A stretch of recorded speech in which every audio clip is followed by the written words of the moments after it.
গল্পের শিরোনাম হচ্ছে খরগোশ আর কচ্ছপ। তোমরা হাসলা কারণ আরে ভাই এটা কোনো গল্প হইলো, তো সবাই জানে। তা আমি তারপরেও বলি, এমন তো হইতেই পারে দুনিয়ার সব খরগোশ কচ্ছপের গল্প এক না।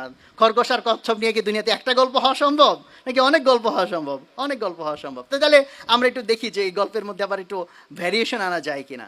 তো প্রথমটুকু তোমরা আন্দাজ করছো, ঠিক আছে, যে খরগোশ আর কচ্ছপের প্রথম অংশটা ওইটাই একটা গল্প, যে কচ্ছপ জিতে গেছে, খরগোশ হেরে গেছে দৌড় প্রতিযোগিতা। এইটুকু তার বলার দরকার নেই, তোমরা জানো কেন হেরে গেছিল।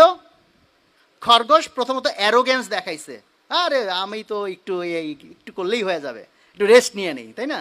তো একটা এটা এক ধরনের তার একটা অধ্যত্ত অ্যারোগেন্স ছিল, যে অ্যারোগেন্স তাকে হারায় দিছে। এবং আমরা এটাকে বলি যে কি, ওখান থেকে আমরা কি শিখছিলাম, slow and steady wins the race. Steady মানে কি, যে লেগে থাকে, কন্টিনিউয়াসলি এফোর্টটা চালায় যায়। তো খরগোশের ওইটা একটা প্রবলেম, সে লেগে থাকে নাই, সেটাও তার অ্যারোগেন্সের কারণে হয়েছে। সে মনে করছে